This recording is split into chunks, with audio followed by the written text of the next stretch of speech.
하나님 아버지, 죄악을 심판하시는 하나님의 진노가 얼마나 엄중한지를 깨닫게 해 주옵소서.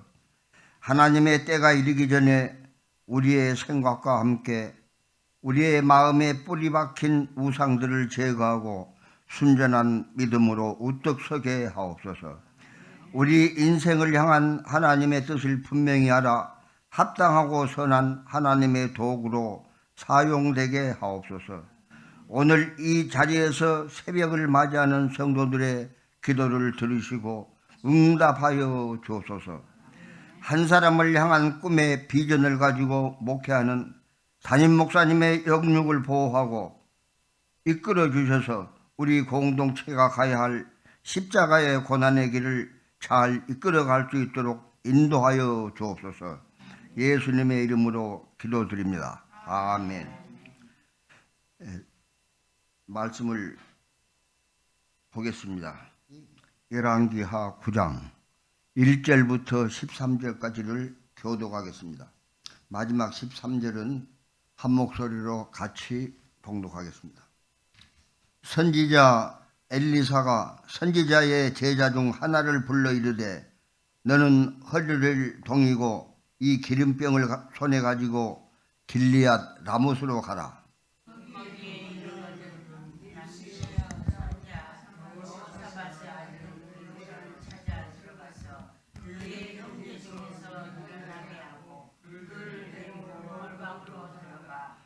기름병을 가지고 그의 머리에 부으며 이르기를 여호와의 말씀이 내가 네게 기름을 부어 이스라엘 왕으로 삼노라 하셨느니라 하고 곧 문을 열고 도망하되 지체하지 말지니라 하니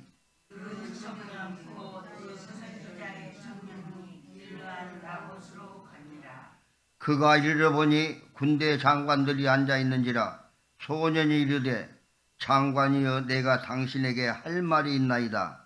예후가 이르되 우리 모든 사람 중에 누구에게 하려니 하니 이르되 장관이여 당신에게 니이다 하는지라. 예후가 일어나 집으로 들어가니 장관이 그의 머리에 기름을 부으며 그에게 이르되 이스라엘 하나님 여호와의 말씀이 내가 네게 기름을 부어 여호와의 백성 곧 이스라엘 왕으로 삼노니 너는 내 주 아합의 집을 치라. 내가 나의 종 곧 선지자들의 피와 여호와의 종들의 피를 이세벨에게 갚아주리라. 아합이 온 집이 멸망하리니 이스라엘 중에 노인자나 아합에게 속한 모든 남자는 내가 다 멸절하되 아합의 집을 느바세 아들 여로보암의 집과 같게 하며 또 아히야의 아들 바이사의 집과 같게 할지라.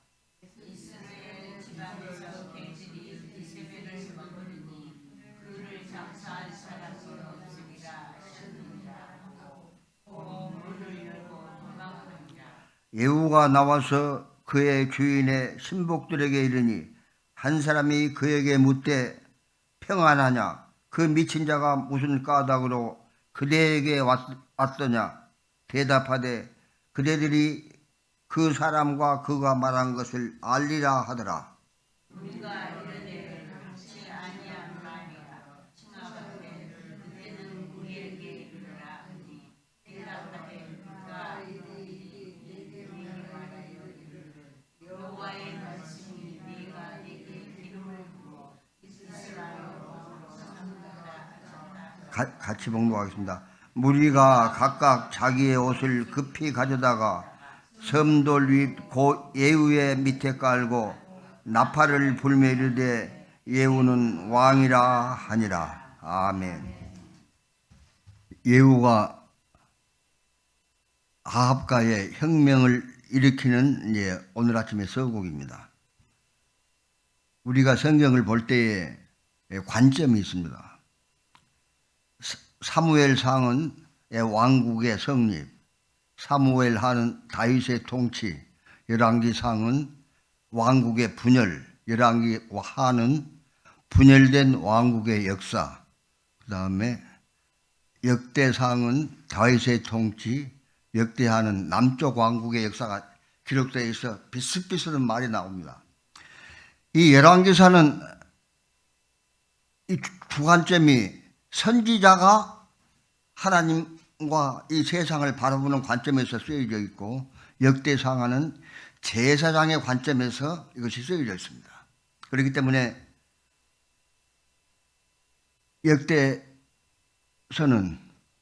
제사장이 교회를 이끌어가는 그런 관점에서 보고, 제사장은 지금 우리가 보는 열왕기서는 선지자적 관점에서 이 세상이 되어질 일을 보기 때문에 약간의 차이는 있다는 걸 미리 말씀드립니다.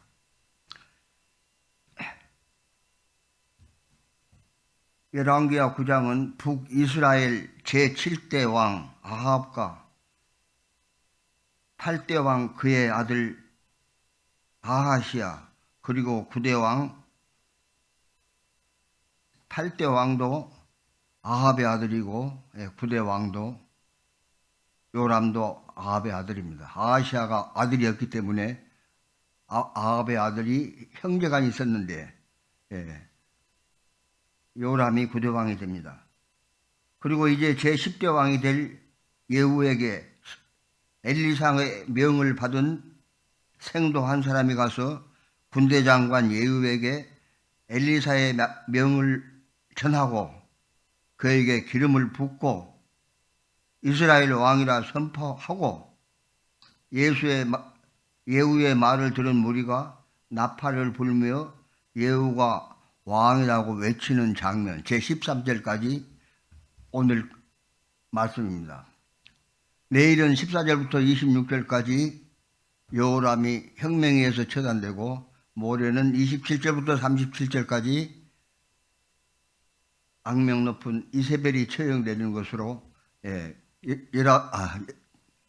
열왕기하서 9장은 마감을 합니다. 엘리사는 성도에게 허리를 동이고 기름병을 손에 들고 길앗 라못에 가서 예후에게 기름을 부어 그를 왕으로 세우라고 하였습니다.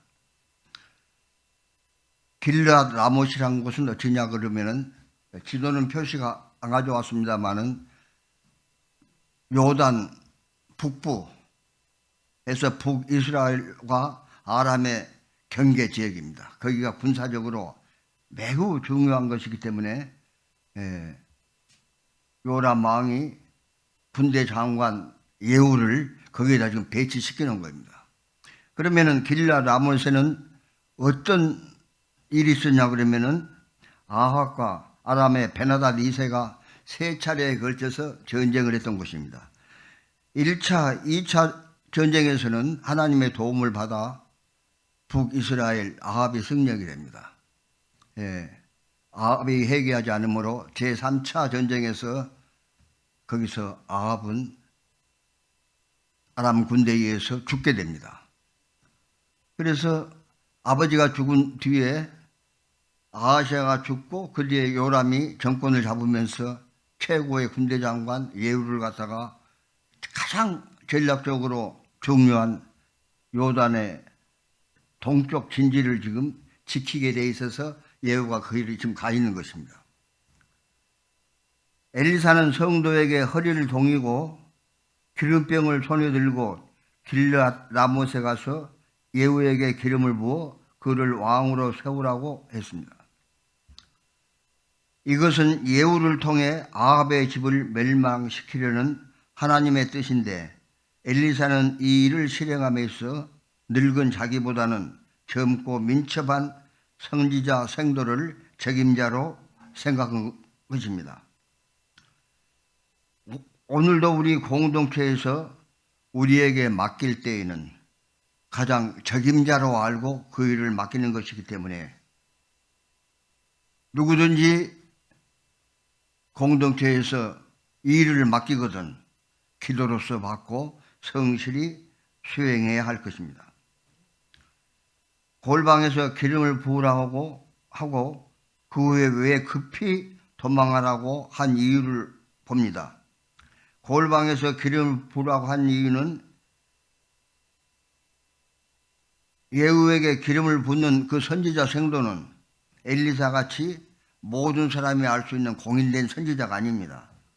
그래 그곳에 있는 사람들의 의혹을 사게 될 염려가 있어서 또한 그 선지자는 생도가 맡은 사명 이외에 다른 일에 일체 간섭하지 않기 위해서 또 급히 도망하라고 한 것입니다. 다시 말해서 군대의 총사령관 예후에게 기름을 부으라는 명령을 받은 그 선지자 생도는 엘리사가 시키는 것 외에는 다른 일을 할 수 없도록 명령받았기 때문입니다.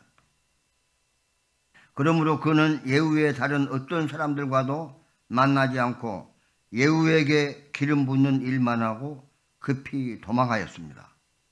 이와 같이 주의 일꾼된 우리도 어떤 임무가 주어지면 생명조차 조금도 귀한 것으로 여기지 않고 달려나가야 하며 뒤따르는 환난을 감수해야 할 것입니다. 여기서 중요한 문제는 어디 공직이나 조직이나 마찬가지만 뭘 시키면 그 일만 딱 하면 돼요. 공동체에서 뭔 일을 시키면 하나님의 명령으로 알고 딱 그 일만 하면 됩니다. 거기에서 지나치거나 모자라는 것은 하나님의 뜻이 아니고 자기의 뜻입니다. 자기를 내보이려고 더 하는 것이에요. 그리고 시킨 일 외에 더 하다 보면은 남의 눈총을 받게 되고 또 잘못될 경우가 많습니다. 그래서 이걸 시키는데 나 요만큼 했어 할 필요가 없어요. 그 일만 정확하게 하면 됩니다. 여러분 고무풍선을 불어왔지요. 이게 쭉 불어납니다. 어디 한 군데 약한 데가 있으면 터져봅니다. 지금은 풍선이 좋아서 그런 일이 없어요. 근데 우리 어렸을 때는 한쪽은 약고 한쪽은 부르고 해가지고 풍선이 잘 터지고 그럽니다. 쉽게 말하면은 쭉 풍선이 불어나는데 한정선이만 한쪽에서 이렇게 하면은 다른 쪽에 찌그러지면서 이것이 못 쓰게 되는 거예요. 그렇기 때문에 공동체에서는 내 일을 하고 이 일이 참 이렇게 고루 퍼져서 전체가 이렇게 불어나야지 어느 한쪽은 찌그러지고 어느 한쪽은 그 소년 생도는 스승 엘리사가 지시한 대로 모든 일을 충실하게 이행하였습니다. 예후가 동료 장교들에게 오자 그 중에 한 사람이 예후에게 묻습니다. 말합니다. 평안이뇨 그 미친 자가 무엇하러 그대에게 왔느냐. 여기서 평안이란 말은 히브리어로는 샬롬이고 헬라어로는 에이레네인데 히브리인들이 만나고 헤어질 때 하는 인사입니다. 우리말로 하면 안녕히 가세요, 안녕하셨어요 그런 뜻이죠. 이 말은 그 전달하려는 소식이 화평에 속한 것이냐 아니면 싸우라고 하는 것이냐를 갖다가 빨리 알고 싶다는 동료들의 뜻입니다.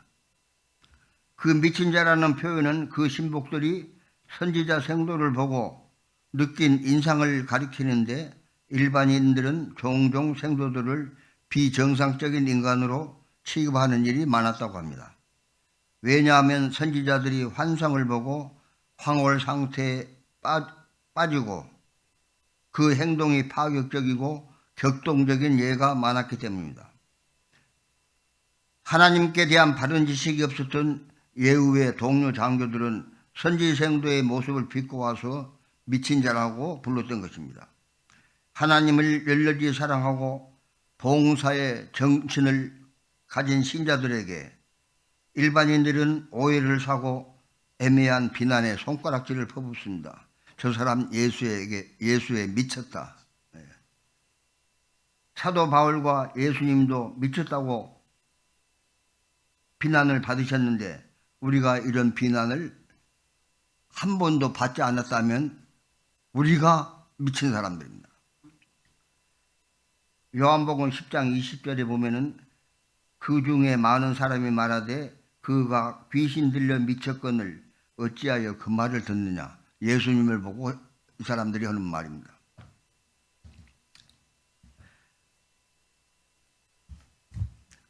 예후가 대답합니다. 그대들이 그 사람과 그가 말한 것을 알리라. 또 무리가 말합니다. 당치 아니한 말이라. 청하건대 그대는 우리에게 이르라. 예후가 대답하되 그가 일일이 내게 말하여 이르기를 여호와의 말씀이 내가 내게 기름을 부어 이스라엘 왕으로 삼는다 하셨다라고 예후가 대답을 합니다. 예후의 말을 들은 동료들은 재빨리 겉옷을 벗어서 섬돌 위에 깔고, 즉 계단 위에 깔고 예후를 그 위에 모시고 나팔을 불며 예후가 왕이 되었다고 외쳤는데, 그들이 이러한 행동은 예후를 왕으로 인정하는 표시이며 그에게 충성을 바치겠다는 서약이라고 할 수 있습니다. 그들은 이미 요람 왕에 대하여 매우 불만스러워했으나 예후에 대해서는 깊은 존경심과 충성심을 지녔던 것 같습니다. 따라서 그들은 예후를 왕으로 삼은 후 요람을 증오하고 혁명을 일으켜서 대항하는 일에 일체히 단결하게 됩니다. 여기까지가 오늘의 얘기입니다. 아합과 이세벨은, 그리고 아하시아와 요람은 왜 하나님이 모든 남자를 하나도 없이 진멸시키려고 마음을 정했는지 우리가 간단히 아는 것이지만 아합과 이세벨을 다시 한번 기억해 보겠습니다. 아합과 이세벨은 북이스라엘 왕과 왕비로서 온 나라를 우상 숭배에 빠지게 한 인물들입니다. 아합은 오므리 왕의 뒤를 이어 북이스라엘 7대 왕이 되어 22년을 통치합니다. 성경 7장에 걸쳐서 하나님을 대적한 최악의 왕으로 기록되어 있습니다. 아합이 이처럼 악행을 할 이유는 자기 아버지 오므리의 왕의 탓도 있지만은 무엇보다 가장 큰 원인은 그의 아내 이세벨의 때문입니다. 이세벨은 시돈 왕 엣바알의 딸로 아합과는 정략적인 결혼으로 왕비가 되었습니다. 그녀는 음행과 술수가 뛰어난 여자로서 열렬한 바알의 숭배자입니다. 이세벨은 성경에서 우상 숭배자의 대명사로 기록되고 있습니다.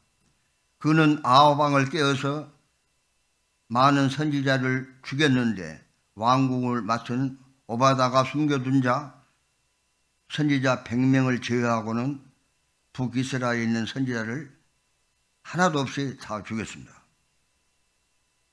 그리고 엘리야 선지자까지 죽이려 하였는데 엘리야는 하나님의 도우심을 받아서 무사히 피난할 수 있었습니다. 아합 왕이 나봇의 포도원을 빼앗으려 할 때에도 나봇이 내 조상의 유산을 왕에게 주기를 여호와께서 금하실지라 이 말을 듣고 가서 식사도 안 하고 누워있을 때 이세벨이 성의 장로와 귀족들을 통하여 선동하여 거짓 증거수로 나봇을 죽이고 포도원을 강제로 차지하기도 하였습니다. 8대 아하시아 왕은 2년간 통치하였고 9대 요람이 통치해온 과정은 얼마 전에 배웠으므로 말씀드리지 않겠습니다.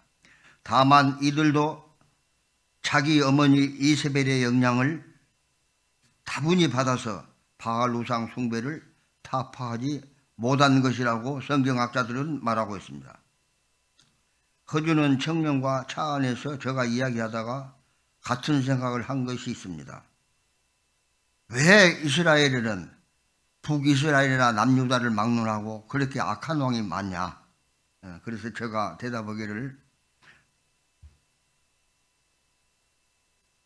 분열된 왕국에서 첫째 왕인 여로보암의 피가 계속 흐르고 있는 것이다. 그렇게 말했는데 저는 생각할 때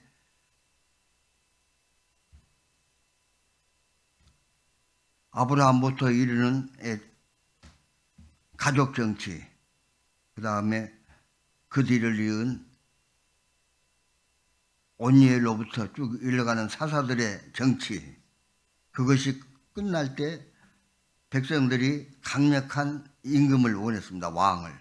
그런데 하나님이 그때에 왕을 세우는 것을 갖다가 좋게 여기지 않았어요. 억지로 세워준 겁니다. 그래서 하나님의 진노가 계속 흐른 것이 아닌가, 저는 그렇게 생각합니다.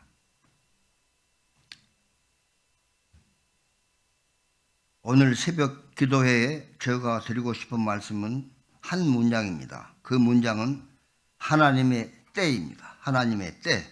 여기서 하나님의 때는 하나님이 심판을 결정하는 그 때입니다. 용서하시고 또 용서하시고 기다리시고 또 기다리시는 하나님이 결산할 때입니다. 그 때가 심판의 때입니다. 하나님은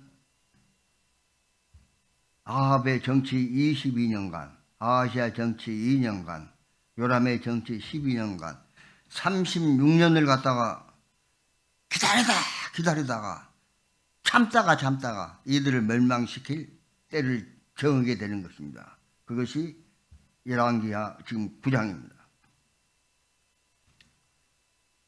하나님의 때를 정하시면은 바꿀 수가 없습니다.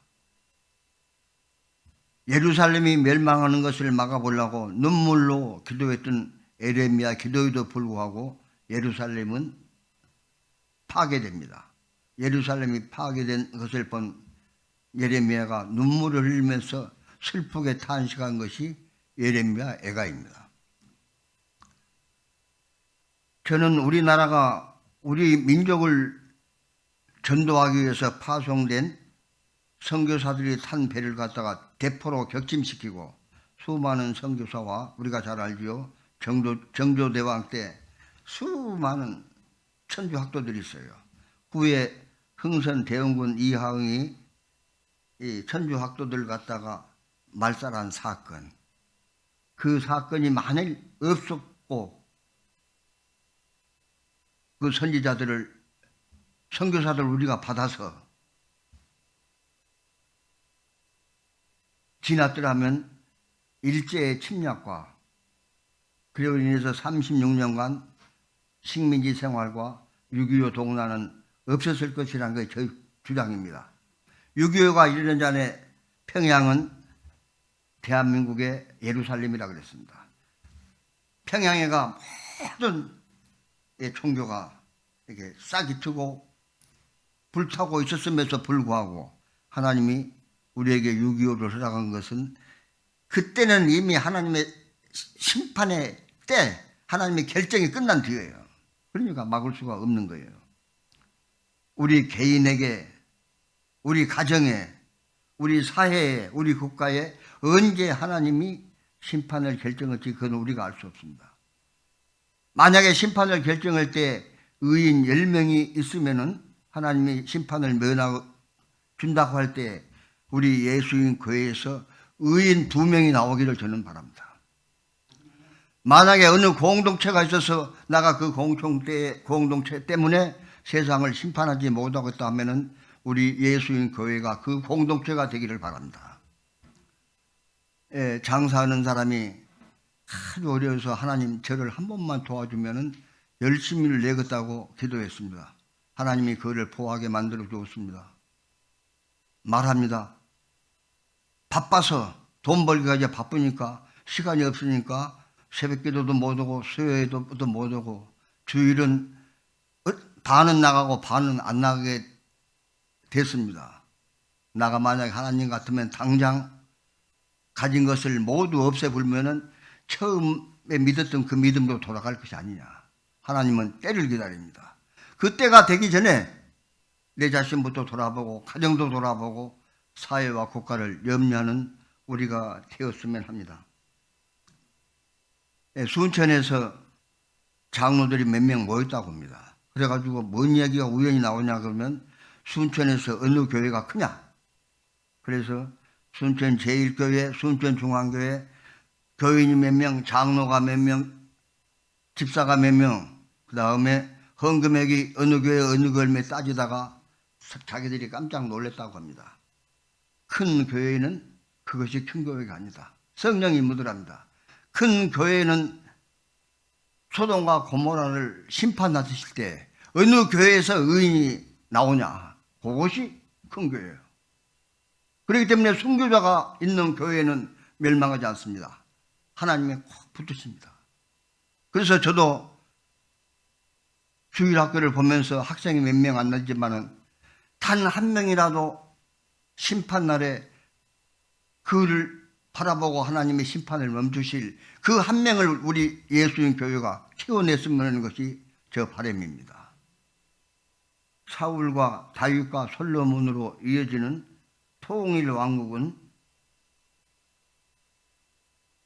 세 명의 임금이 162년 만에 BC 1095년부터 BC 933년까지 지냈고, 북이스라엘은 임금 19명이 933년부터 738년까지 195년이 끝이었습니다. 남쪽 유다는 933년에서 586년에 예루살렘이 멸망함으로 해서 20왕 347년간 지속됐습니다.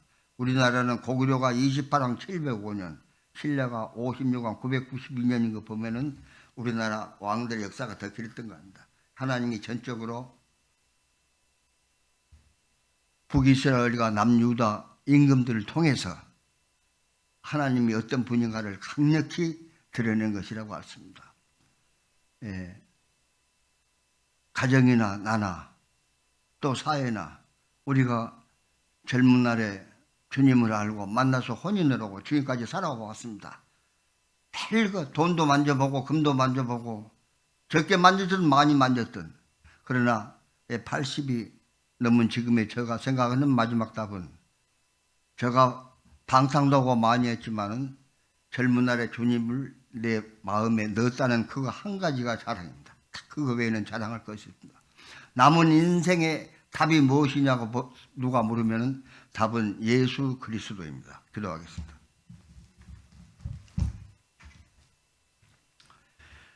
고마우신 아버지 하나님, 준비가 부족하여 여러 가지로 하나님의 말씀을 전하는데 많은 부족함이 있을 줄 아오니 용서하여 주옵소서.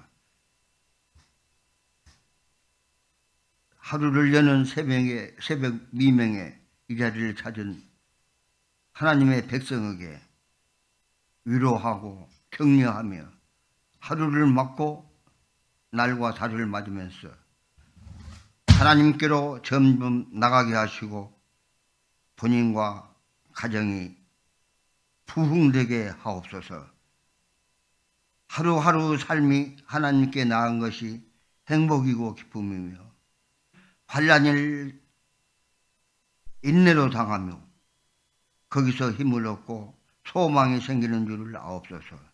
환난이 우리 성도들이 거쳐가는 필수 코스임을 알게 하옵소서. 예수님의 이름으로 기도드립니다. 아멘.